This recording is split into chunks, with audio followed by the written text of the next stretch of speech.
Good morning. সকালবেলা আজকে এসছে হচ্ছে তারাপদর রমাপদর বাড়ি। ওদের বহুদিন যাবৎ গ্রুমিং কোনোদিনই আমি করিনি, মানে নেল কাটা হয়নি, তারপরে একটু হালকা করে লেজের লোম ফোমগুলো ট্রিম করা হয়নি, পায়ের তলার লোম ট্রিম করা হয়নি। তাই এখন আমি যেটা করেছি মানে জোগাড় করেছি, জোগাড়। এই দেখো, গ্রুমিং টেবিল তো নেই, অনেক দিন ধরে আসবে আসবে করে এখনও পর্যন্ত আসেনি। এই দেখো, এইরকম একটা টেবিলে কি করেছি, টেবিলে দাঁড় করিয়েছি, দাঁড় করিয়ে লিস্টটাকে আমি ওখানে বেঁধেছি। দাঁড়াও একটু জুম করে দেখাই। দেখো, লিস্টটাকে এখানে বেঁধেছি, বেঁধে ওকে দাঁড় করিয়েছি। এখন আমি যেটা করছি সেটা হচ্ছে ওর নেল কাটিং করছি। তো দেখি কতদূর করা যায়, তোমাদেরও দেখাই।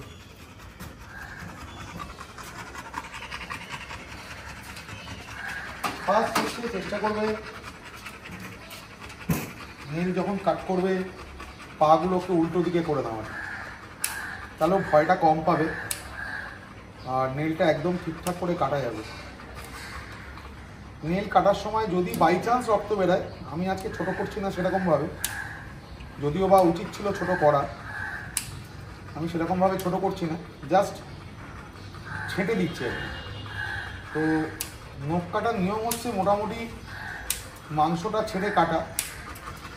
বাই চান্স ধরো যদি মাংসতে কেটে যায়, লেগে যায়, তাহলে কিন্তু পটাশিয়াম পারম্যাঙ্গানেট কিংবা থাইল্যান্ডে একটা খুব ভালো লোশন পাওয়া যায়, সেই লোশনটা যদি তোমরা লাগিয়ে দাও তাহলে কিন্তু বন্ধ হয়ে যাবে। নেলটা কাট করেছি, দেখো কতটা ছোট হয়ে গেছে না, এই পাশে এই নখ আর এই যে নখ, দুটো নখের মধ্যে তফাৎটা বোঝো কত ছোট হয়ে গেছে। এবারে আমরা যেটা করবো সেটা হচ্ছে ভালো করে ওকে একটু ব্রাশিং করতে হবে। নেলটা তো কাটবই, নেল কাটার সঙ্গে সঙ্গে আমরা ভালো করে ব্রাশিং করবো। ভালো করে আমরা ব্রাশিং করে নিচ্ছি। এখন যেহেতু একটু গরম পড়েছে, আবার বিশাল পরিমাণে ওদের মোল্টিং আরম্ভ হয়ে গেছে। এবার এই সময়টা মোল্টিং হবেই, তো তুমি যাই করে নাও, যে যতই যা করে নিই, এই সময়টা কিন্তু ওদের মোল্টিং কিন্তু হবেই। চলো মোটামুটি এই দিকটা করলাম, এবার এই সাইডের নেলটাও কাট করতে হবে। আর এই যে সুন্দর করে গলার লোমটা অবশ্যই এদিক থেকে আসবে, হ্যাঁ, এই যে এরকম না, এইরকম, মানে ভগবান ওদের লোম যেরকমভাবে সৃষ্টি করে দিয়েছে, আমার কাজ হচ্ছে লোমটা আমি সেই দিকেই ব্রাশ করব, কারণ নিজের বুদ্ধি লাগিয়ে আমি ব্রাশটা করব না। যেহেতু এটা আমেরিকান গোল্ডেন, আমেরিকান গোল্ডেনের বডিতে ট্রিমিং কেউ করে না, শুধু যেটা ট্রিমিং করে সেটা হচ্ছে পা, কানের পাশ, এই যে ফাউল কোট যেগুলো আছে, এই যে দেখো এটা হচ্ছে ফাউল কোট, এই যে এইগুলো, এই ফাউল কোটটা যাতে কানটা বসে যায়, আর হচ্ছে তেল। তো আর এই পায়ের সামনেটা, সরি এই পায়ে এই লোমগুলো খাপছাড়া খাপছাড়া হয়ে আছে, এই জায়গাটাকে জাস্ট ট্রিমিং করে ঠিক করে দেওয়া। যত ট্রিমিং হবে, গ্রুমিং হবে, ডগের লোমের কোয়ালিটি কিন্তু তত ভালো হবে। যদি গ্রুমিং আর ট্রিমিং না হয় ডগের, তাহলে কিন্তু তাদের লোমের কোয়ালিটি ভালো হয় না। এই যে স্টিলের যে কোমটা, এটা কি করছে, বডির মধ্যে ঢুকে এরমভাবে যখন আমি চালাচ্ছি, একটা ব্লাড সার্কুলেশন তৈরি করছে পুরো বডির মধ্যে। দেখো আমি যেখান দিয়ে করছি, তার ফলে কি হয়, লোমের গ্রোথটা খুব ভালো মতো হয়, এবং যে ফাউল কোটটা, এই যে এগুলো কিন্তু অটোমেটিক্যালি উঠে বেরিয়ে আসবে। অবশ্যই কিন্তু ইনার কোট ছিঁড়বে না। ইনার কোট মানে এই লোমের নিচে আরেকটা কোট আছে, দেখো এই যে যেটা ছোটোগুলো, এই যে ছোট ছোট লোমগুলো, এগুলোকে বলা হয় ইনার কোট। তো ইনার কোট যাতে না ছেড়ে সেইভাবে কিন্তু আমাকে ব্রাশ করতে হবে। তো চলো এই পায়ের নখটা এবার কেটে নিই, তারপর নড়বে না স্টে। এই পায়ের নখটা কেটে তারপর আমি আবার দেখাবো। খুব সুন্দরভাবে ও নেল কাটতে দিচ্ছে আর কি। জীবনে কোনোদিন এই টেবিলেও ওঠেনি, আমিও ওঠাইনি। প্রথম কথা হচ্ছে আমি জানতামই না বাড়িতে এরকম একটা টেবিল আছে। বৌদি আমাকে বললো, বৌদি সরি বললো না, আমি একদিন ওপরে গিয়ে দেখলাম যে হ্যাঁ নড়লে কিন্তু পড়ে যাবে, স্টে গুড বয়। তো গ্রুমিং করার জন্য এইরকমই টেবিল কিন্তু দরকার। মানে এইরকম টেবিল বলতে এই টেবিলটাই নয়, এটা বহু পুরনো টেবিল, এটা এই বাড়ির কাকিমার পড়ার টেবিল।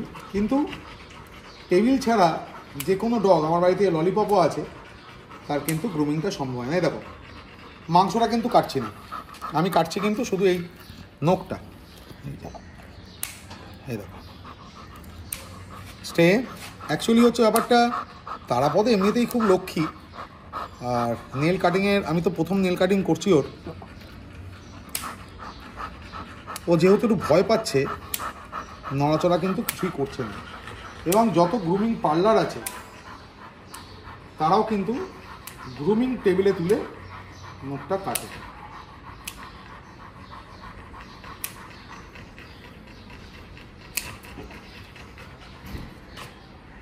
ঠিক আছে না, পেছনের পায়ের লোম বড় হয়নি। এবার আমরা যেটা করব সেটা হচ্ছে, আমরা এটাকে এবার রেখে দেবো, রেখে দিয়ে রেখে দিয়ে আমরা এই দাঁত কাঁচিটা নিলাম, এই দাঁত কাঁচিটা নিলাম, ঠিক আছে। এইবার আমরা এই যে লোমগুলো, এই যে দেখো এই লোমগুলো থাকলে প্রবলেম হচ্ছে, যখন ওরা ঘরে থাকে এই সারফেসটা ঠিক আছে, ওরা এখন যেখানে আছে নিচে, কিন্তু যখনই ওরা ওপরে যাচ্ছে তখন ওদের কী হচ্ছে, স্কিট করে যাচ্ছে বারবার। আর স্কিট করে গেলে পায়ে কিন্তু হ্যাঁচকার টান লাগতে পারে, এবং অনেক ক্ষেত্রে পায়ে অনেক দিনের চোট থাকতে পারে। সেই কারণে এটা দিয়ে আমরা পায়ের তলার লোমগুলোকে ছেঁটে দিচ্ছি। এবং যত সুন্দর করে ছাঁটা হবে তত কিন্তু ভালোও লাগবে দেখতে। এবার অনেকেই হয়তো এটা দেখে ভাবছো যে ওকে এত কষ্ট দিয়ে টেবিলের ওপর দাঁড় করিয়ে কেন কাটা হচ্ছে। দেখো ডগ যখন তৈরি হয়েছিল পৃথিবীতে, তখন তো কেউ জানতো না তাদের ট্রিমিং করতে হবে, গ্রুমিং করতে হবে। আমরা যখন তাদের ঘরে রাখা শুরু করেছি, আমরা যেমন আমাদের ছেলে মেয়েদের স্কুলে পাঠাচ্ছি, সেলুনে নিয়ে যাচ্ছি, সাঁতার কাটাচ্ছি, তো ওরাও কিন্তু একটা বাধ্যবাধকতার মধ্যে থাকে। সুইমিং ক্লাস করতে গেলে কিন্তু ওকে জলেই নামতে হবে, ওকে কিন্তু পাড়ে দাঁড়িয়ে থেকে কিন্তু সুইমিং করতে পারবে না। দ্যাটস ওয়াই সব কিছুর একটা নিয়মে চলে। এই যে নিয়মটা, এটা কিন্তু তোমাদেরও বজায় রাখতে হবে। পায়ের ওপরের লোমগুলোকে হালকা হালকা করে ছেড়ে দিচ্ছি, যাতে একদম প্রপার সুন্দর দেখতে লাগে। এই দেখো প্রপার ব্যাপারটা থাকে। জিনিসকে ঘরে রাখলেই হলো না, তাকে একটু সুন্দর করে রাখতে হয়। তুমি যত সুন্দর করে রাখবে, ভগবানও দেখবে তোমাদের তত সুন্দর করে দেবে সমস্ত কিছু জীবনে। মানে এদের যত্ন করলে সবই পাওয়া যায়, এই হচ্ছে ব্যাপার। এবার দেখো এই যে লোমটা আছে, এই লোমটা আমরা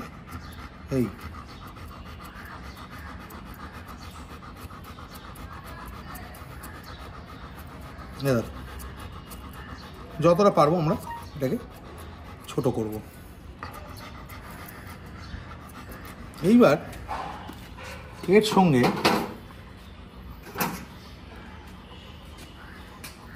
আমরা কেন দাঁত কাঁচি দিয়ে কাটছি, দাঁত কাঁচি দিয়ে কেন কাটছি তার কারণটা হচ্ছে, দাঁত কাঁচি দিয়ে কাটলে লোমটা সমান হয়ে যাবে, আর যদি আমরা এমনি কাঁচি দিয়ে কাটি তাহলে কিন্তু লোমটা সমান হবে না, বিচ্ছিরি রকমের লাগবে দেখতে।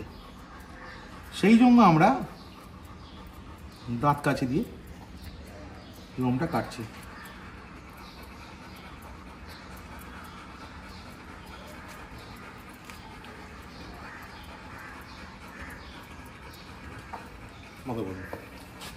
লেজের লোম,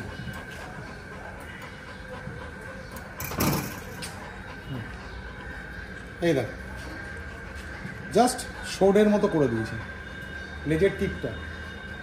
আর এটা কিন্তু এই কাঁচি দিয়েই সম্ভব। তোমরা যদি দাঁত কাঁচি ছাড়া অন্য কাঁচি ইউজ করো, সেটা কিন্তু সম্ভব হবে না। চেষ্টা করো তোমরা সবাই ট্রিমিংগুলো ঠিকঠাক করে করার।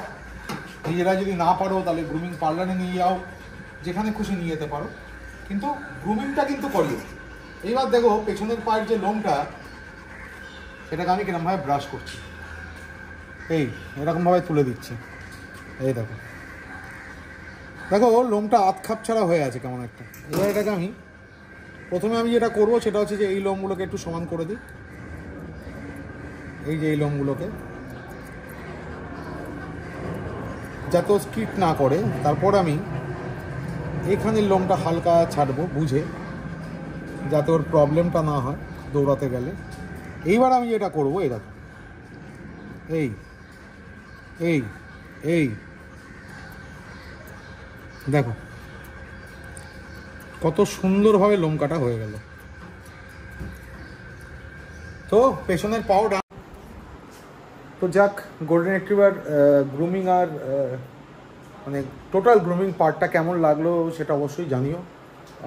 ব্লগটা তখন শেষ করতে পারিনি, ব্যাটারি চার্জ যাওয়ার ছিল না। অ্যাকচুয়ালি এত ফোন আসে, ব্যাটারি চার্জ সবসময় থাকে না, সেই কারণে আজকে আমি শেষ করছি ব্লগটা।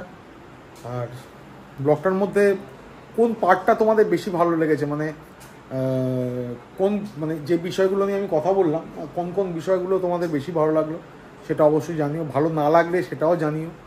আর ব্লগটা যদি অল্প স্বল্পও কিছু ভালো লেগে থাকে তাহলে অবশ্যই তোমরা লাইক করো, শেয়ার করো, কমেন্ট করো, আর চ্যানেলটাকে কিন্তু অবশ্যই সাবস্ক্রাইব করো। চলো আজকের মতো tata, good night, bye bye bye.